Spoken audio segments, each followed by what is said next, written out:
I overheard my mom on the phone. He'll never know we're using his credit for her wedding. He's too stupid to check. That was Tuesday. By Friday, I'd updated every account, canceled every card. Saturday morning, my sister's venue called her, payment declined. Event canceled. She showed up at my door screaming. I handed her the recording and said, "My name is Matthias, and I'm 29. I'm a tutor in Chicago, the kind of job where you learn to stay calm while someone panics 2 inches from your face because fractions exist. 2 weeks ago, I found out my own mother thought I was the fraction. I was coming back from a late session, AP Chem, a kid who cried when he balanced an equation. And I stopped by my mom's place because she'd texted, "Do you have the spare folding chairs?" I still had the old key. I let myself in quietly, like I always did. Shoes off, coat hung, trying not to be a problem. Her bedroom door was half closed.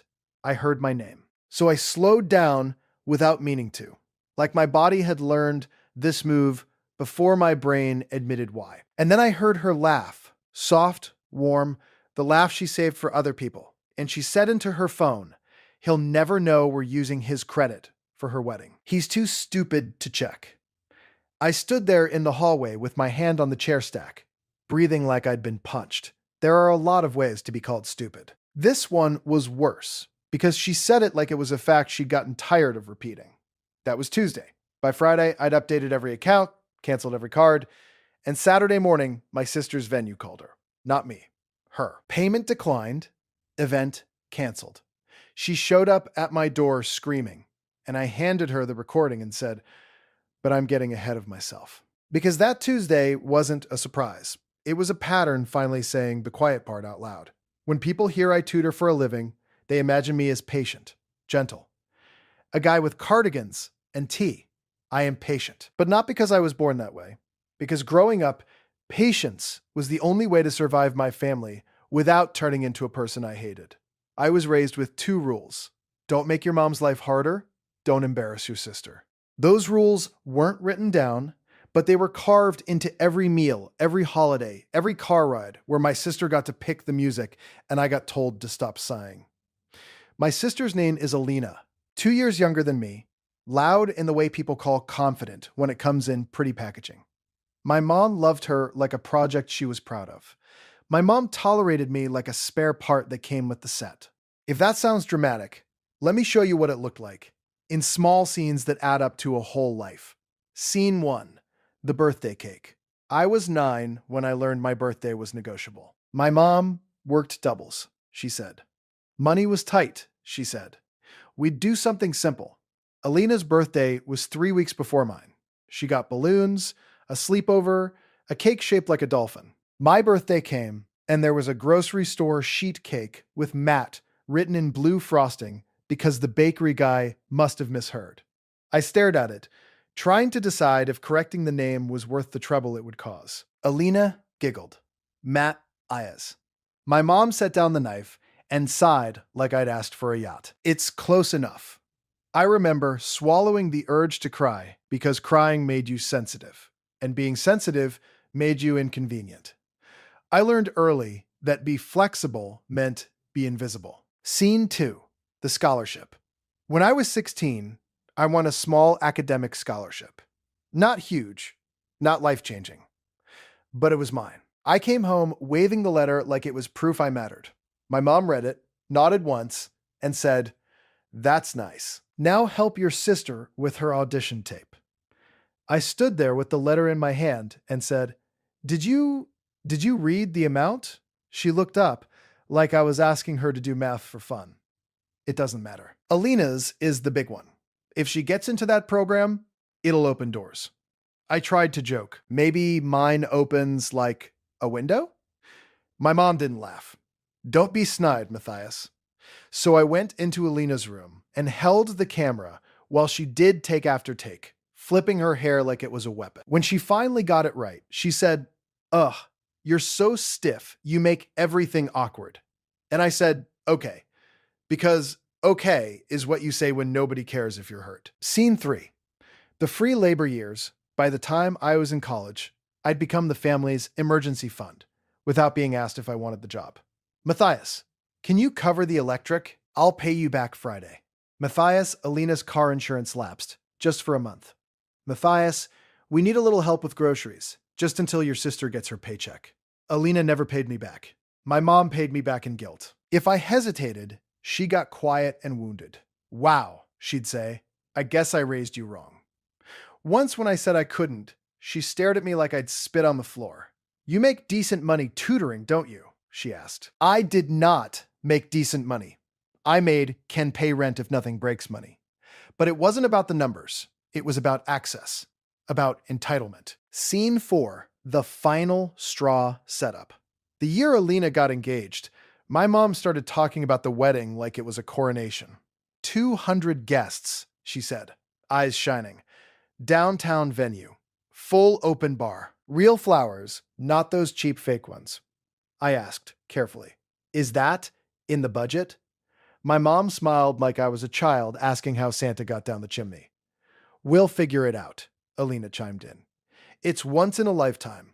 Don't be negative. I wasn't being negative, I was being realistic. But in my family, realism was a kind of betrayal.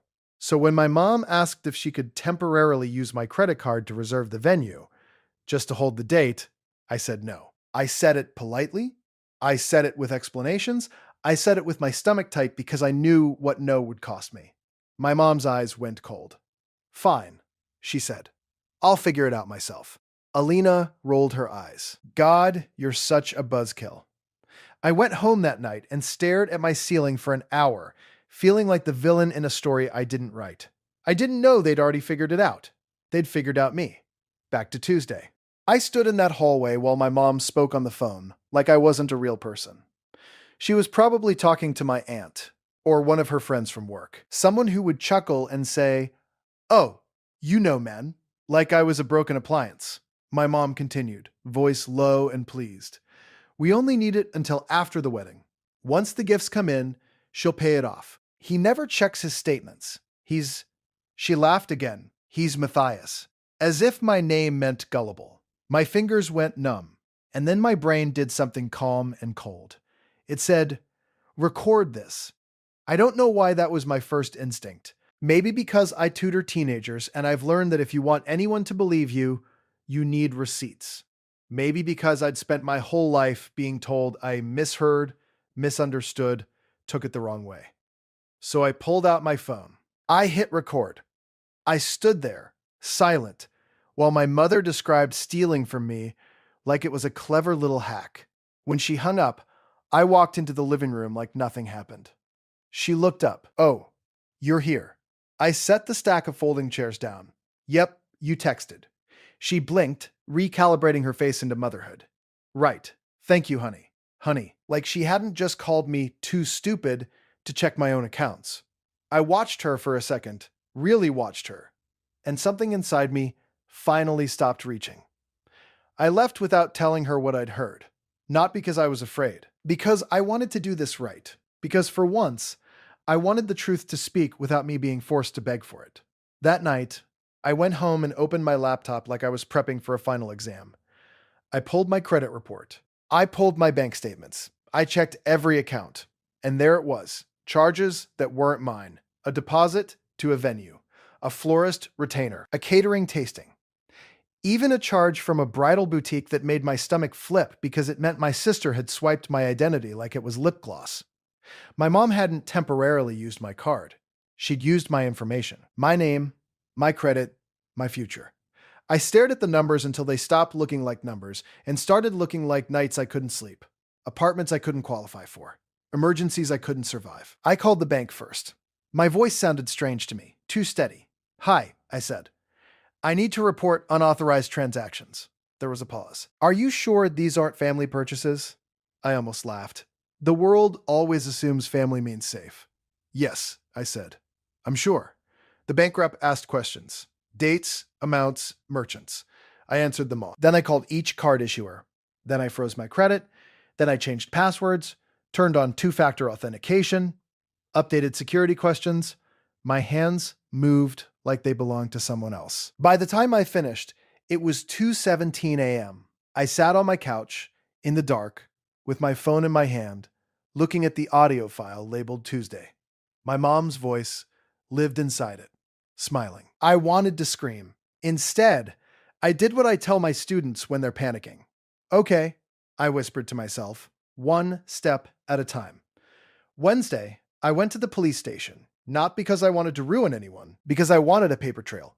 Because I'd learned the hard way that if you don't document harm, people will pretend it didn't happen. The officer at the desk looked bored until I said identity theft. Then his eyes sharpened. Do you know who did it? He asked. I swallowed. Yes. Who? My mother and sister. His face did something complicated. Sympathy, disbelief, annoyance, all layered together. He leaned back. You want to press charges? I took a breath. This was the part where my old self would have folded, where I would have said, no, I just want them to stop. And then they'd do it again, because stopping was never the point. Taking was. I want to file a report, I said, and I want it noted that I have a recording. His brows lifted. I played him a short clip. Not the whole thing, just the line. He'll never know we're using his credit. He's too stupid to check. The officer's mouth tightened. Okay, he said, voice different now. We can do that. I walked out with a case number and a weird hollow feeling. Not guilt, grief. For the version of my mother I'd kept hoping would show up. Thursday, my Aunt Marina called me. She wasn't like my mom. She was quieter. She watched more than she spoke. I heard you were at the station, she said softly. My pulse jumped. Who told you? She exhaled. Your mother called me screaming. She said, you're trying to sabotage the wedding. I laughed once, sharp and humorless. Of course she did. There was a pause. Then my aunt said, Matthias, are you okay? That almost broke me. Not because she asked. Because nobody else had. I swallowed. I'm handling it. She used your information? Marina asked. Yes. And Alina knew? Yes. My aunt was quiet for a long time. Then she said, I'm coming by tomorrow with coffee. I almost told her not to. Then I realized I didn't actually want to do this alone. Okay, I said, voice rough. Okay. Friday morning, I got emails from the banks confirming the disputes. Friday afternoon, I got alerts. Cards canceled, new numbers issued, fraud holds placed. Friday evening, I went one step further. I logged into every account my mother had ever had helpful access to. Netflix, phone plan, streaming services, the old family cloud storage. I didn't do it to be petty. I did it because I'd learned how people like my mom work. If there's a crack, they squeeze in. I updated everything. Passwords, recovery emails, security questions. I locked it down like I was sealing a house before a storm. Then I took my Aunt Marina's advice and sent one message. Not a conversation, not a debate. A statement. To my mom and sister, in a group text. I know you used my credit and personal information for wedding expenses. I have a recording and documentation. All cards have been canceled and accounts secured. Do not use my information again. Do not contact me about paying for the wedding. Any further unauthorized use will be handled through the fraud report. I stared at it for a full minute before hitting send. My thumb hovered like it wanted to save me from myself. Then I pressed it anyway. Within seconds, the typing bubbles appeared. Alina, are you serious? Mom, what is wrong with you? Mom, call me right now. Alina, you're ruining my life. I didn't respond because I knew what responding would turn into. A spiral. A performance. Me explaining my humanity while they negotiated how much of it they could take. I put my phone face down, and I slept like someone who'd finally locked a door. Saturday morning, I was making coffee when my phone lit up with a call from an unknown number. I answered because that's the habit tutoring builds in you. Unknown numbers might be a parent, a student, an emergency. Hello? Hi, is this Matthias? A woman asked, voice tight with professionalism. Yes, this is Celia from the Hawthorne Loft. I'm calling regarding the wedding event for Alina. My stomach dropped. Yes, I said carefully. We attempted to process the remaining balance this morning, she continued. The card on file declined. We made 3 attempts, and per contract policy, The event is now canceled unless payment is secured by end of day. I closed my eyes. My mom had put my card on file. Not even Alina's. Mine. Like it belonged to them. Celia kept talking, probably hearing the silence. Sir, I'm sorry. This is obviously stressful. But the contract is clear. We've also notified the client? The client being my sister? I asked. Yes. I exhaled slowly. Okay. Thank you for letting me know. Of course, she said, softening. If you have questions about the contract, I don't, I said. I'm not paying for it. There was a beat. Then she said, very gently, understood. When I hung up, my hands were shaking. Not from fear, from the sheer audacity. They hadn't just stolen, they'd built a whole fantasy on my back and assumed I'd keep holding it up. I was still staring at the coffee pot when the pounding started. Not a knock, a battering. My apartment door rattled in its frame. Matthias! Alina shrieked. Open the door. My neighbors' doors stayed closed, but I could feel them listening through walls. I walked to the door and looked through the peephole. Alina stood there in leggings and a hoodie, hair in a messy bun, face blotchy like she'd been crying. Or raging. My mother was behind her, eyes bright and sharp, jaw set like a judge ready to sentence. I didn't open the door right away. I rested my forehead against the wood and let myself feel, for 1 second, the old reflex. Fix it. Make it stop. Take the blame so everyone can breathe. Then I remembered my mom's laugh. And I unlocked the door. Alina shoved inside like she owned the place. You, she jabbed a finger at my chest. You psycho. You absolute psycho. Do you know what you did? My mom followed, scanning my apartment like she was looking for evidence of how ungrateful I was. Matthias, she said, voice trembling with outrage. How could you do this to your sister? I stared at them. I didn't say hi. I didn't offer coffee. I didn't ask them to sit. Because this wasn't a visit. It was an attempted takeover. Alina's voice pitched higher. The venue canceled. They called me like I'm some kind of criminal. My mom jumped in. Fast. They're humiliating her because you decided to have a tantrum. A tantrum? I repeated softly. Alina stepped closer, eyes wild. You always do this. You always have to make everything about you. My mom nodded hard, like she'd been waiting for that line. Exactly. You're jealous. You can't stand that she has something good. I laughed once, small and flat. Jealous, I said. Of what? Debt. Alina flinched like I'd slapped her. Don't be dramatic, my mom snapped. It was just until after the wedding. You know we would have paid you back. I tilted my head. With what money? Alina's mouth opened, closed, opened again. My mom's eyes narrowed. Don't interrogate us. Family helps family. Family doesn't steal, I said. Alina's face twisted. We didn't steal. We borrowed. You have good credit. You weren't even using it.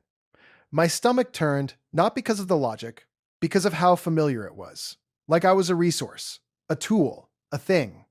You used my information without asking, I said. That's theft, my mom scoffed. Oh my God. You're going to call your mother a thief now? I met her eyes. Yes, there it was. The word she never expected me to use. Alina laughed, high and brittle. This is insane. You're acting like you're some victim. I stared at her, at my sister who'd worn my sweatshirt in high school and called it cute, like she'd discovered it. At my sister who'd taken my money and called it help. At my sister who was now furious because consequences had finally shown up. You want to know what insane is? I said quietly. Mom on the phone calling me too stupid to check my own accounts. My mom's face went white. Alina blinked. What? My mom snapped. Too fast. I didn't say that. I walked to my kitchen counter. I picked up my phone I'd already prepared. Because I know my family. I had the audio file ready. Volume set. Thumb hovering. My mom lunged forward. Matthias, don't you dare. I hit play. My mother's voice filled the room, clear as glass. He'll never know we're using his credit for her wedding. He's too stupid to check. Silence hit like a wall. Alina's mouth fell open. My mom froze mid-step, hand half raised like she'd been caught stealing from a store. I stopped the audio. Alina whispered, "Mom, what the hell?" My mom recovered first, because she always did. She swallowed, and then her face hardened into anger, her favorite shield. "You recorded me?" she hissed. "You recorded your own mother?" I nodded. "Yes, that's disgusting," she spat. Alina looked between us, panic rising. "Matthias, okay, fine. Mom shouldn't have said that, but this is not the time. The time," I repeated. My mom jabbed her finger at me now. "You are sabotaging your sister's wedding because you want attention." I took a breath. And then I did the thing I'd never done in this family. I didn't argue about my motives. I stated reality. "I filed a fraud report," I said. "I disputed the charges. I froze my credit. The cards are canceled." Alina's eyes went huge. "You! You did what?" "I protected myself," I said. My mom's voice rose into a shriek. "You went to the police." "Yes," I said again. Steady. Alina staggered back like the floor moved. "Are you trying to get us arrested?" "I didn't try anything," I said. "You did it. I documented it." My mom's nostrils flared. "We are your family. And you used my identity," I said. "You don't get to rewrite what you did to me." Alina started shaking her head fast, like she could shake the truth loose. "No, no, no, no. You're overreacting. We were going to pay it back. After the wedding. With gifts." "With gifts," I echoed. "Yes," she said desperately. "Cash gifts. Checks. We'd pay it off." I looked at her. Really looked. "You built a wedding you couldn't afford," I said. "And you planned to charge it to me," my mom snapped. "Stop making it sound like that." "How else does it sound?" I asked. Alina's voice broke. "It's my wedding, Matthias. Do you know how this looks? People are flying in. My fiancé's family." "Your fiancé," I said, and my gaze flicked to her left hand. "Engagement ring. Big stone. Does he know you've been paying for this with my credit?" Alina went still. That told me everything. My mom rushed in, too fast. "Leave him out of this." I nodded slowly. "So he doesn't know?" Alina's eyes filled with tears, but they didn't soften her. They sharpened her. "You're doing this to punish me," she said.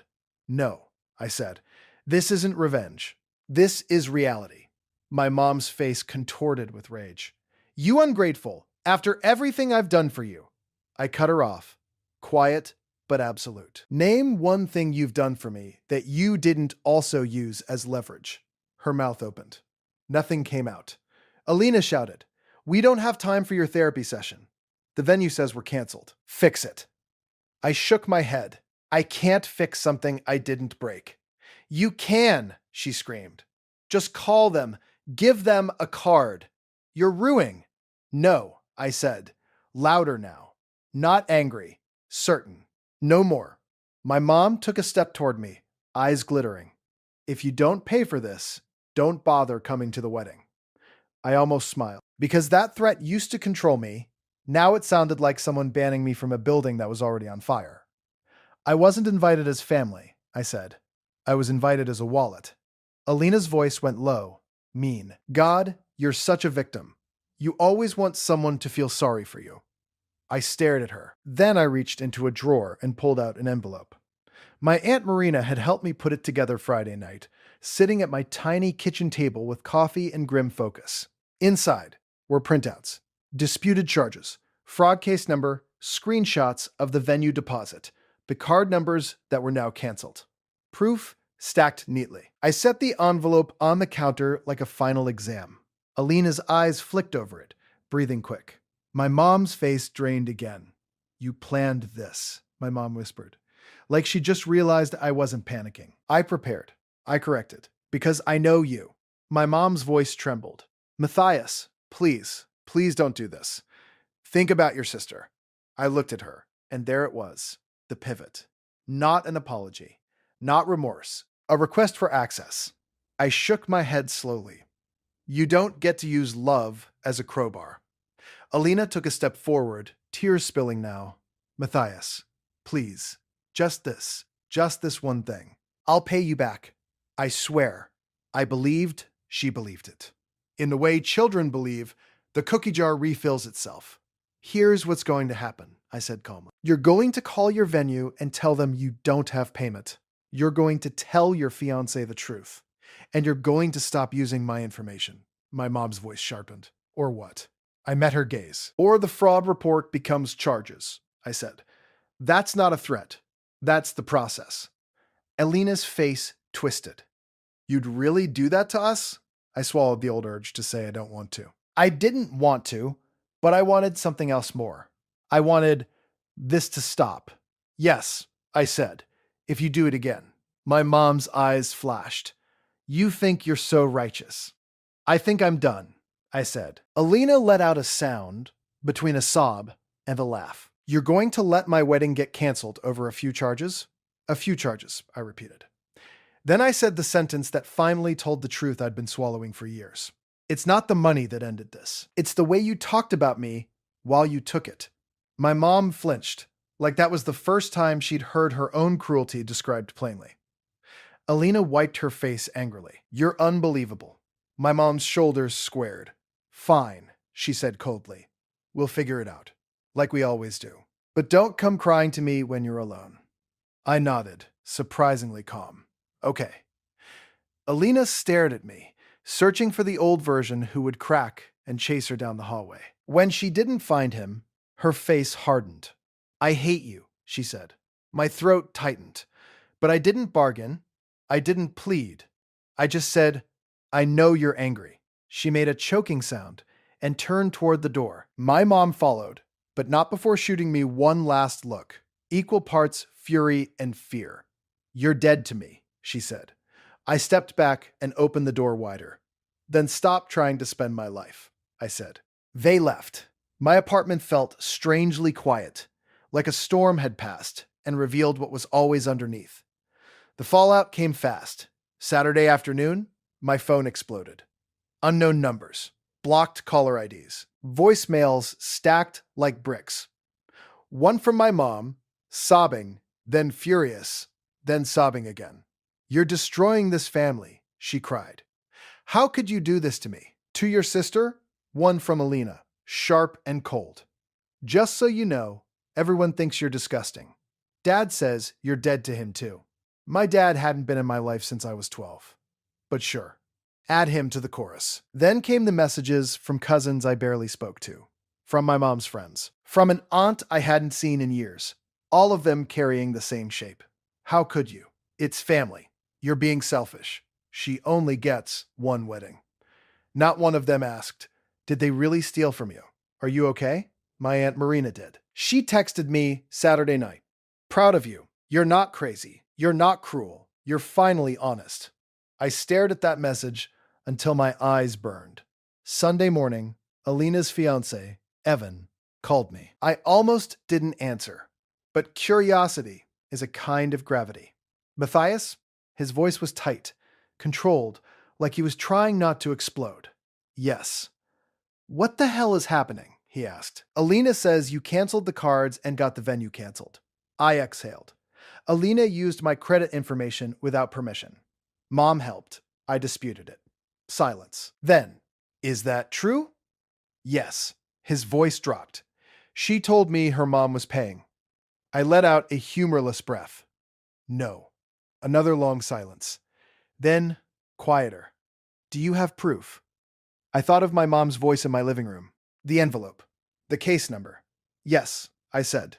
I do. Evan whispered. Jesus. I didn't feel triumphant. I felt tired. I'm not calling you to pick sides, I said. I'm telling you because you asked, and because I won't be the secret that makes their story work. He swallowed hard. Okay, thank you. Then he said something I didn't expect. I'm sorry. I closed my eyes. That word landed like a warm hand on a bruise. Yeah, I said softly. Me too. He hung up. Monday, I met with a fraud specialist recommended by the bank. Not a dramatic lawyer in a suit. A woman in a small office who spoke in bullet points and didn't care about my mom's feelings. She helped me file additional documentation. She told me what to do if my mom tried to open new accounts. She gave me a checklist like I was prepping for a hurricane. It was strangely comforting. Practical. Real. That week, I changed my locks.